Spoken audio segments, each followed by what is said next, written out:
ये कहानी है रामपुर की। एक ऐसा गांव जहां ख्वाब तो हर कोई देखता है, मगर उन्हें पूरा करने के लिए साथ चाहिए होता है।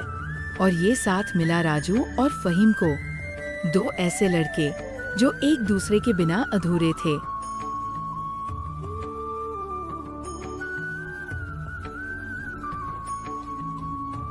राजू एक किसान का बेटा। चप्पल घिस गई थी, पर सपने आज भी चमचमाते थे। अखबार लाकर पढ़ता था, लेकिन खबरों में वो अपना नाम देखना चाहता था। फहीम चाय की दुकान पर काम करता था। जुबान मीठी, अक्ल तेज, मगर पढ़ाई में थोड़ा ढीला। कहता था, किताबें डराती हैं, पर तू साथ हो तो सब आसान लगता है। इनकी दोस्ती किसी इत्तेफाक से नहीं बनी थी। ये दोस्ती बनी थी सच्चाई, भरोसे और साथ निभाने से। स्कूल में सब कहते थे, राजू टॉपर बनेगा, और फहीम, लोग तो हंसते थे उस पर, बमुश्किल पास होगा। मगर राजू जानता था, अगर मैं अकेला ऊपर गया और मेरा भाई नीचे रह गया, तो जीत अधूरी रहेगी। हर शाम स्कूल के बाद राजू और फहीम गांव के पीपल के पेड़ के नीचे बैठते। राजू पढ़ाता, फहीम सुनता और धीरे धीरे समझता। फहीम बोलता, भाई तू गुरु है मेरा। राजू हंसकर कहता, गुरु नहीं, दोस्त हूँ तेरा, बराबरी वाला दोस्त।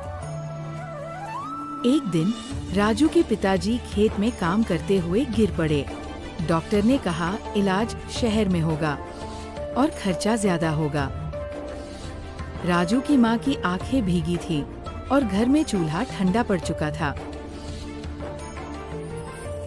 उसी रात फहीम अपने अब्बू की दुकान से थोड़े थोड़े करके कुछ पैसे चुरा कर लाया।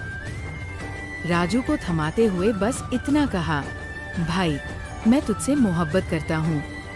अगर तेरे अब्बा को कुछ हो गया तो मैं खुद को कभी माफ नहीं कर पाऊंगा। राजू की आंखों से आंसू टपकने लगे, पर उसने गले लगाकर बस एक बात कही, तू दोस्त नहीं, मेरा खुदा है आज के दिन। फिर आया बोर्ड परीक्षा का दिन। गांव के लोग सोचते थे, राजू तो टॉपर बनेगा, मगर अब वो लोग फहीम को भी उम्मीद से देखने लगे थे। पेपर शुरू हुए और दोनों ने पन्ने पलटे। राजू ने पूरे आत्मविश्वास से लिखा। फहीम के हाथ कांप रहे थे, मगर दिमाग में राजू की आवाज गूंज रही थी, तू कर सकता है भाई। परीक्षा खत्म हुई, लेकिन असली इंतजार था नतीजे का। गांव के चौपाल पर भीड़ थी, लिस्ट लगाई गई, सब भागे। लोगों को यकीन नहीं हुआ, और वहीं पीछे एक मुस्कुराता चेहरा खड़ा था, राजू। फहीम दौड़कर आया और सबके सामने बोला, अगर आज मैं पास हुआ हूँ तो मेरी किताब राजू था, मेरा स्कूल राजू था। उस दिन रामपुर में लोग किताबें नहीं, दोस्ती की मिसालें खरीदने लगे।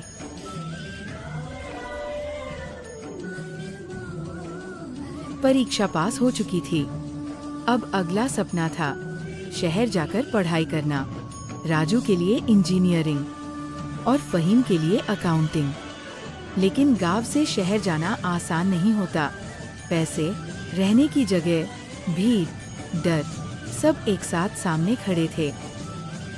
राजू ने घर के पुराने खेत गिरवी रखे, और फहीम, उसने फिर वही किया जो एक सच्चा दोस्त करता है। फहीम ने अपने अब्बू से झूठ बोला कि उसे स्कॉलरशिप मिल गई है। असल में वो खुद मजदूरी करके राजू का खर्चा उठा रहा था। कभी कभी सफलता एक ही नहीं होती, वो दोस्ती की मिट्टी में उगी होती है, जहाँ एक पानी देता है और दूसरा धूप सहता है। शहर की जिंदगी तेज थी, किताबें भारी थी और वक्त बहुत कम। राजू ने इंजीनियरिंग कॉलेज ज्वाइन कर लिया, हर सेमेस्टर में टॉप करने लगा। वहीं फहीम ने एक कॉलेज के साथ साथ रात में होटल में बर्तन धोने का काम पकड़ा। राजू को इस बात की भनक भी नहीं थी, क्योंकि फहीम चाहता था राजू पढ़े बिना किसी चिंता के। जब भी राजू कहता, भाई तुझे पैसे भेजूं, फहीम हंसकर कहता, भाई मैं रामपुर का शेर हूँ, खुद संभाल लूंगा। फाइनल ईयर आया और साथ आया था प्लेसमेंट। राजू का नाम बड़ी कंपनियों की लिस्ट में आ चुका था। और फिर एक दिन उसे कॉल आया, आपका चयन गूगल में हुआ है। पूरे हॉस्टल ने तालियां बजाई, लेकिन राजू की आंखें सिर्फ एक को ढूंढ रही थी, फहीम। राजू दौड़ता हुआ होटल गया, जहां फहीम बर्तन धो रहा था, और बोला, भाई तेरा सपना पूरा हो गया। फहीम ने हाथ पोंछे और सिर्फ इतना बोला, नहीं भाई, हमारा सपना पूरा हुआ। आज राजू की सैलरी लाखों में थी। फहीम भी abm.com कर चुका था, लेकिन उन दोनों ने एक वादा निभाना था, रामपुर को लौटाना। राजू ने गांव में एक डिजिटल लर्निंग सेंटर शुरू किया, जहां बच्चों को फ्री कंप्यूटर और इंग्लिश सिखाई जाती थी। फहीम ने पुराने स्कूल को एक नए अकाउंटिंग क्लास में बदला, जहां वो खुद पढ़ाने लगा। किसी ने पूछा, तुम लोग शहर छोड़कर फिर यही क्यों आ गए? दोनों का जवाब एक था, जहां सपने उगे थे, वही अब दूसरों के लिए बीज बोने आए हैं। अब रामपुर वैसा नहीं रहा, जिसे लोग पिछड़ा गांव कहते थे, जहां पहले बच्चे भैंस चराते थे। अब वही कंप्यूटर पर कोडिंग सीख रहे हैं। ये सब मुमकिन हुआ क्योंकि दो दोस्तों ने तय किया, हम सिर्फ खुद के लिए नहीं, अपने गांव के लिए भी जिएंगे। राजू और फहीम अब सिर्फ नाम नहीं रहे, राजफीम सेंटर बन चुका है, गांव का पहला ऐसा संस्थान जहां गरीब बच्चों को मुफ्त शिक्षा, कोचिंग, इंटरनेट और स्कॉलरशिप दी जाती है। राजू बच्चों को इंग्लिश सिखाता है और फहीम उनके पेरेंट्स को समझाता है कि बेटी पढ़ेगी तभी गांव बढ़ेगा। रामपुर की गलियां अब सिर्फ मिट्टी से नहीं, उम्मीदों से सजी है। हर साल 15 अगस्त को एक कार्यक्रम होता है, दोस्ती दिवस, जिसमें गांव के सारे बच्चे अपने दोस्तों को स्टेज पर बुलाकर गले लगाते हैं और मंच पर खड़े होते हैं। राजू और फहीम, अगर मेरा दोस्त मेरे साथ नहीं होता तो मैं बस एक डिग्री वाला लड़का होता, इंसान नहीं। और अगर राजू नहीं होता तो मैं अब भी बर्तन धो रहा होता। फिर एक दिन एक टीवी चैनल ने इनकी कहानी सुन ली। दिल्ली में बुलावा आया, आप दोनों को young icon of the nation award दिया जा रहा है। स्टेज पर दोनों खड़े थे, सूट बूट में, लेकिन आंखें अब भी वही गांव वाली थी।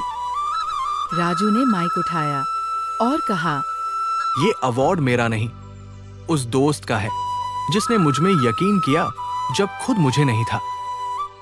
और ये देश का नहीं, रामपुर का सपना है, जो अब बाकी गांवों में भी जलेगा। कहानी यहाँ रुकी नहीं। अब रामपुर के हर मोहल्ले में दो दोस्त मिलते हैं जो राजू फहीम बनने की कोशिश करते हैं। वो जानते हैं, दुनिया अकेले बदली नहीं जाती, उसके लिए साथ चाहिए, दोस्ती चाहिए।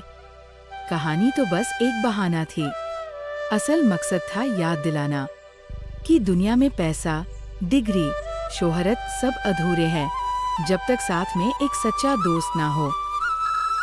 राजू और फहीम दो नाम नहीं, एक मिसाल है जो हमें सिखाते हैं कि दोस्ती सिर्फ टाइम पास नहीं, कभी कभी वो जिंदगी की सबसे बड़ी ताकत होती है। जो अभी किसी गांव में, किसी कोने में एक दूसरे का हाथ थामे हुए अपने अपने रामपुर को रोशन कर रहे हैं। जय हिंद, जय दोस्ती, जय रामपुर। फहीम ने चोरी भी की, मजदूरी भी, सिर्फ इसलिए कि राजू का इलाज हो सके और पढ़ाई न छूटे। कभी कभी दोस्ती में सही गलत से परे जाकर निस्वार्थ भाव से मदद करनी पड़ती है।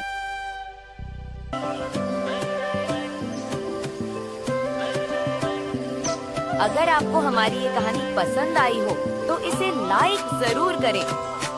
आपको क्या लगा इस कहानी से, हमें कमेंट करके जरूर बताइए। ऐसी ही और मजेदार और सीख देने वाली कहानियाँ देखने के लिए हमारे चैनल को सब्सक्राइब करें और बेल आइकॉन दबाएं ताकि हमारी अगली कहानी आप सबसे पहले देख सकें।